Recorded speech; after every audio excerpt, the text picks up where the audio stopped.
Trigonometric identities.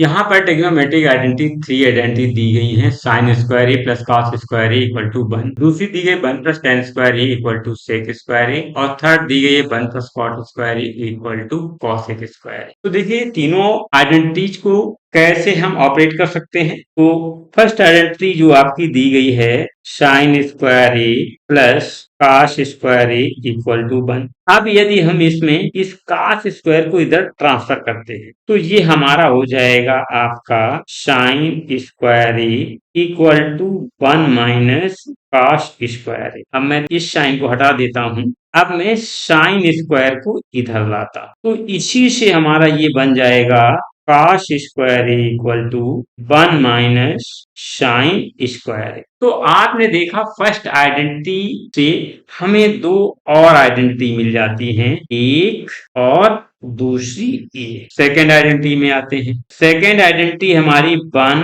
Plus tan square A equal to sec square A दिया गया है। तो इसमें 1 को इधर अगर हम इधर ट्रांसफर करते हैं तो ये हमारा हो जाएगा tan square A equal to sec square A minus 1। अब मैं इस टेन स्क्वायर को इधर ट्रांसफर करते हैं तो ये हो जाएगी 1 इक्वल टू टेन स्क्वायर जाएगा उधर तो ये हो जाएगा सेक square A minus tan square A. अब इसको हम और करके अगर लिखें तो इसको पहले इसको बाद में लिख सकते हैं तो ये हो जाएगा हमारा sec square A minus tan square A equal to 1। तो आपने देखा कि इससे पहली आइडेंटिटी तो हमको ये प्राप्त हो गई है और इससे दूसरी आइडेंटिटी हमको ये प्राप्त। अब हम तीसरी आइडेंटिटी पर आते हैं तो ये आपकी है 1 plus cot square A equal to cosec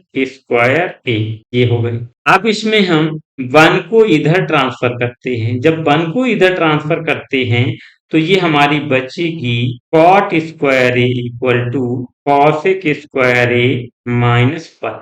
अब हम दूसरी आइडेंटिटी के लिए क्या करें, इस कॉट स्क्वायर को इधर ट्रांसफर कर दें। जब कॉट स्क्वायर को ट्रांसफर करेंगे तो इधर हमारा क्या बचेगा 1 इक्वल टू ये हो जाएगा कॉसेक स्क्वायर ए और कॉट इधर आएगा तो माइनस का हो जाएगा कॉट स्क्वायर ए, जिसे हम और करके लिख सकते हैं cosec square A minus cot square A equal to 1। अब ये फर्स्ट आइडेंटिटी हो गई, ये सेकेंड आइडेंटिटी हो गई। पहले से हमें दो आइडेंटिटी मिल गई, सेकेंड से भी मुझे दो आइडेंटिटी मिली, थर्ड से भी मुझे दो आइडेंटिटी मिली सिर्फ ट्रांसफर करने से। तो अब हम देखते हैं तीन आइडेंटिटी से जब 6 और आइडेंटिटी मिल चुकी हैं तो इसकी हेल्प से अब हम बहुत सारे क्वेश्चन सॉल्व कर सकते हैं।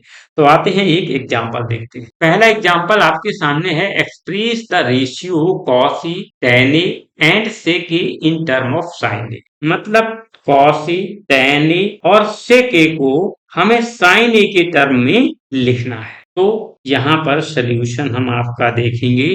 पहली आइडेंटिटी हमारे पास में थी, वो थी आपकी sine square A plus cos square A equal to 1। अब हमको कॉस ए को साइन ए के टर्म में लिखना है तो कॉस ए बराबर हमको चाहिए साइन को हम इधर ले जाएंगे। तो यहां से हम देख सकते हैं कॉस स्क्वायर इक्वल टू, जब साइन स्क्वायर को इधर ट्रांसफर करेंगे तो ये 1 माइनस साइन स्क्वायर हो जाएगा। अब हमको कॉस की वैल्यू निकालनी है, यहाँ कॉस स्क्वायर है तो जब यहाँ हम कॉस ए निकालेंगे तो इधर अंडर रूट लग जाएगा 1 minus sine square A. Cos A तो हमारी वैल्यू हो गई। अब हम लेते हैं tan ए को, तो देखिए tan ए को भी साइन ए के रूप में लिखते हैं। तो tan ए बराबर आपका होता है sine A upon cos A. ये मैं पीछे पढ़ चुका हूँ। अब साइन ए तो हमको चेंज नहीं करना क्योंकि साइन ए के फॉर्म में ही लिखना है।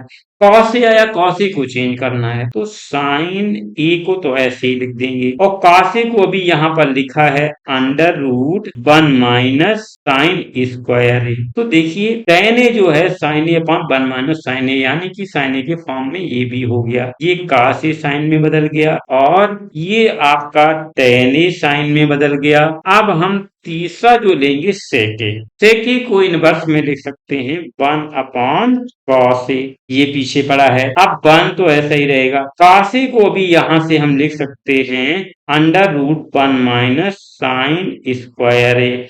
तो अभी आपने देखा ये सेको ए भी साइन ए के फॉर्म में चेंज हो गया है। तो ये था आपका इसका सोल्यूशन। तो नेक्स्ट एग्जांपल है prove that sec A bracket 1 minus sine A bracket 1 दूसरी ब्रैकेट में sec A plus tan A bracket 1 equal to 1। तो इसको कैसे प्रूव करेंगे? आइडेंटिटीज की हेल्प से। तो देखिए आपका क्वेश्चन सेक ए ब्रैकेट में 1 माइनस साइन ए और दूसरे ब्रैकेट में आपका है sec A plus tan A equal to 1। अब क्या है, सेक ए को हम लिख सकते हैं 1 upon cos A, sec A equal to 1 upon cos A, ये हम लिख सकते हैं। तो 1 अपॉन कॉस ए और ब्रैकेट में क्या लिखें, ब्रैकेट में ये रहेगा 1 माइनस साइन ए और इधर ये है सेक ए को लिखेंगे 1 upon cos A plus tan A को हम क्या लिख सकते हैं, sine A upon cos A. तो ये आपका हो जाएगा sine A upon cos A equal to 1। आप 1 का 1 माइनस साइन ए में मल्टीप्लाई करोगे तो ये तो 1 माइनस साइन ए ही रहेगा और नीचे आपका रहेगा कॉस ए इंटू, अब ये आपका 1 upon cos A sign A upon cos A, ये यहाँ ब्रैकेट बंद है तो नीचे एलसीएम तो ये कॉस ए आ जाएगा, ऊपर बचेगा 1 plus sine A equal to 1। तो ये क्या हो जाएगा 1 minus sine A 1 plus sine A. आप पास एक फार्मूला होता है A minus B A plus B equal to A square minus B square, ये आपने अलजेब्रा में पढ़ा हुआ। तो सेम फार्मूला यहाँ पर लगा दीजिए, यानी ए की जगह तो 1 है तो ये तो 1 स्क्वायर हो जाएगा और v की जगह साइन ए है तो माइनस साइन स्क्वायर ए हो जाएगा अपॉन ये आपका हो जाएगा cos A into cos A equal to 1। अब 1 का स्क्वायर तो 1 ही रहेगा, sine square A upon cos A into cos A को हो जाएगा cos square A equal to 1। अब आप यहाँ आइए इसको लेके, तो 1 माइनस साइन स्क्वायर को क्या ले सकते हैं, कॉस स्क्वायर, अभी पीछे मैंने किया था 1 माइनस साइन स्क्वायर ए बराबर कॉस स्क्वायर ए। तो 1 माइनस साइन स्क्वायर की जगह हम लिख सकते हैं कॉस स्क्वायर ए और नीचे भी क्या है cos square A equal to 1। अब कॉस स्क्वायर से कॉस स्क्वायर कट गया तो ये आएगा 1 इक्वल टू 1, यानी कि एल एच एस बराबर आर एच एस, ये आपकी आइडेंटिटी यहाँ पर प्रूव हो गई 1 बराबर 1। तो ये थे आइडेंटिटी के कुछ फार्मूले और 2 एग्जाम्पल्स।